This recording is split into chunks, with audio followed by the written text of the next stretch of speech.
Hi everyone, it's Sunday, January 14th, time for another HideNet Week in Review. I'm Vera Dordick. The first full week of the year really didn't bring many changes to the hide market, especially in the U.S. Steer selections are still under pressure, and despite what some insist is a steady market, a few selections saw prices weaken further. After a long period of steady prices, reported sales of heavy Texas steers dropped by as much as $2 to sell at $22 for seasonal averages. In fact, all steers are feeling some pressure due to the general market. But then once again this week, cows were the only bright spot because demand is still okay and sellers can keep prices steady.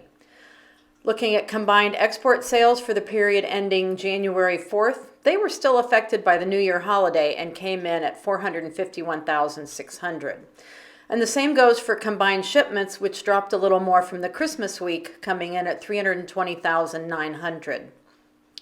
Estimated slaughter for the week ending yesterday, January 13th, was 1% lower, and that's because of the blizzards and very bad winter weather in the middle of the country.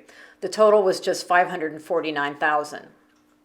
Turning to Europe, editor Andrea Guolo says that slaughter is slowing down in Germany, but the real talk of the week has to do with Red Sea shipping problems due to the fighting there.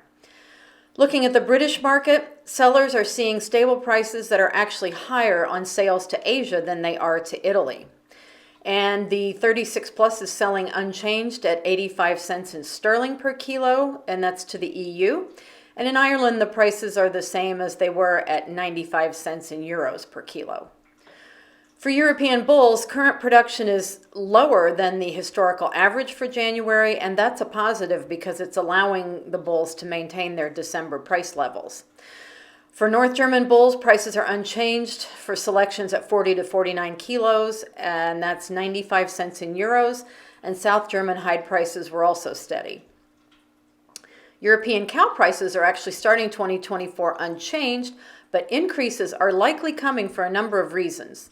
And for veal skins, the market remains deadlocked when it comes to prices. In his analysis this week, Andrea looks at the effects of the Red Sea conflict on the various parts of the supply chain, and he runs down what's happening with the farmer protests in Germany and the potential ramifications for the hide and leather sector.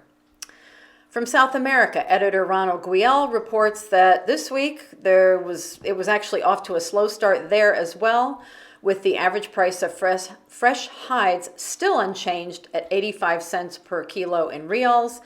And likewise, once again, the reference price of TR1 is unchanged at 65 cents per square foot. In Argentina, prices are stable for now, but there are some issues for local tanners with regard to prices and supply. In other news from Brazil, the country's December hide and skin exports were up by almost 8% over November, and 15.5% higher than the same month last year. The data comes from the Ministry of Development, Industry, Commerce, and Services and is analyzed by the CICB. Looking at volume, the increases were 33% and 36% over the same month in 2022. And compared to November, the increases were 9% in area and almost 13% in weight. For the full year, however, the value was 8% below 2022, but it was indeed higher by 13% in area and 21.5% in weight.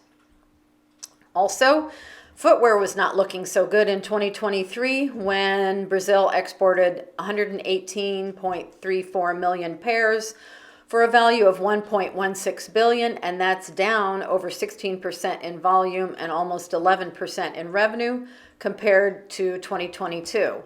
And if you look at just December, the drop was even greater at 7.45 million pairs and $73.44 million, and those are declines of 41.5% and 33.3% respectively compared to last year. From elsewhere in Latin America, in Argentina, Biocontinentar closed its plant for January due to a lack of raw materials. Colombia's leather goods production and sales dropped through October 2023. In Mexico, Bottega Veneta opened its first independent store in Latin America. And in Uruguay, ranchers are protesting the sale of refrigerators to Minerva. That is all we have for this week. Until next week, good night from HideNet.